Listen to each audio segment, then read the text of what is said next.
The biggest attack at the Amgen Tour of California came from a rider who's not even here.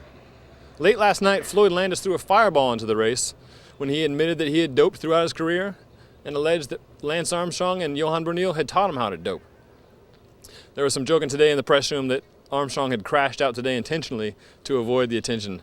Of course, that's not true. He left with stitches in his face. And earlier this morning, he and Bruyneel met the press at the bus to discuss. I would say that I'm a little surprised that I'm not. In all honesty, this has been going on for a long time. Good, lads, you're all good. The harassment and the threats from Floyd started really a couple of years ago. And at that time, we largely ignored it. No one can speak more to what Floyd exactly wanted, and also from the team. But finally, a year or so ago, I told him, I said, listen, you do what you have to do. We have nothing to say, we have nothing to hide.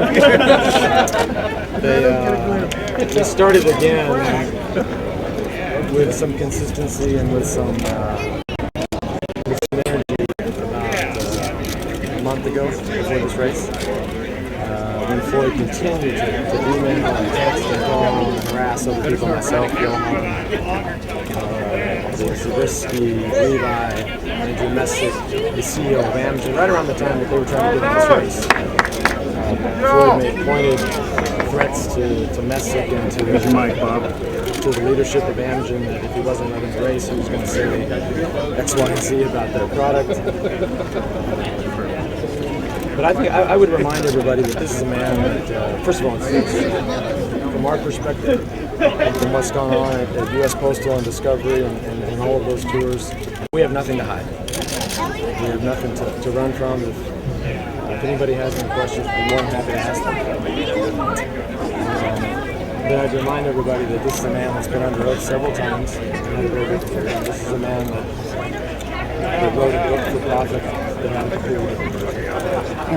This is somebody that took, some would say, close to $1 million from innocent people for his defense under a different premise. And now when it's all run out, the story changes.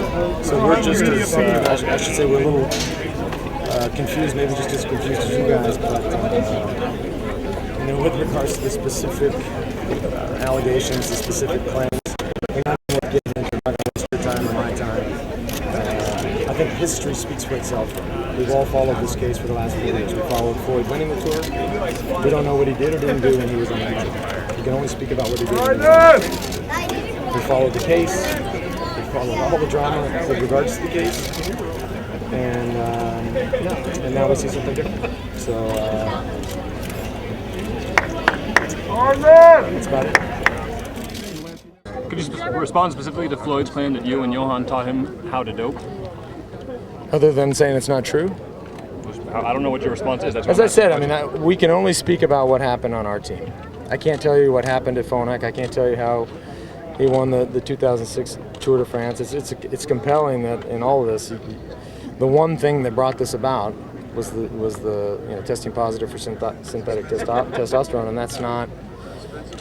He denies that still, which is slightly odd, but we categorically denied that we were at all in any way involved in teaching anybody.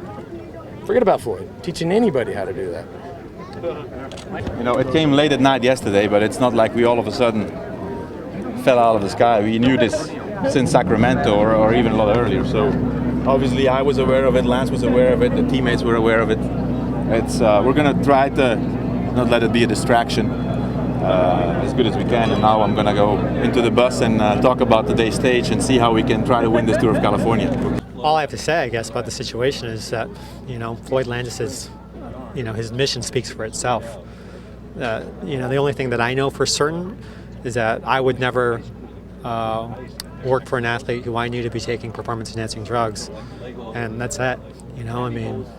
It's crazy. Dave, you care to comment on any of Floyd's allegations? Emails? Rather get on with the race here for the moment. All right, thanks. Good luck. I don't think there's many people going to believe Floyd after he's lied so much about saying he wasn't doping and now he's doping. So I guess it's not good for the sport as well. So bringing it up at this time. But you know, they have to have their lawyers now, and then they go from there. But How about how it affects this race in particular? I don't know if it will affect this race too much. I mean, Lance will still be here. I don't believe he would have done anything wrong. I mean, it's probably just one of those things. Just you go for the big names and try and drag them down and get a bit of media attention. So hopefully we'll blow over, and you know, our sport will keep getting stronger and stronger like it has lately. Maybe he just, I don't know, just wants to be in the media. People say shit just to, I don't know, for money or whatever. I don't know. So that's, you know, I haven't read the article or the story, so I don't know what the big picture is. So you can never believe any of that stuff anyway. Listen, I obviously woke up this morning and read the news and heard the news like everyone else did. I come here to win this race, and that's what I concentrated on. During the race, I didn't think of anything else but racing. Thank you. Thank you, Ray.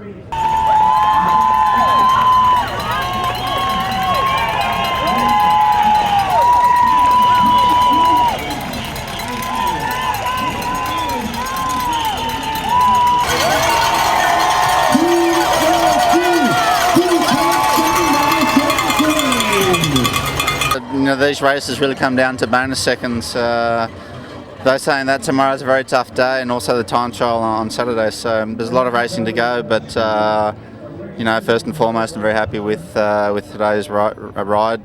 You know, we were active in the race the whole day with Mark Renshaw being in the break, and it's certainly an honour to put the golden jersey on. Our goal is to keep the yellow, and you know, I'm feeling good. I'm you know, climbing well. Could even have a bit of a sprint, so you know, I'm expecting the teams to throw everything at me tomorrow, and we'll do the best we can to keep it. So you've won bunch sprints, you've won solo, you've won uphill, you've won flat. What kind of stages can't you win? Hai vinto tutti i tipi di arrivi, che tappa non puoi vincere?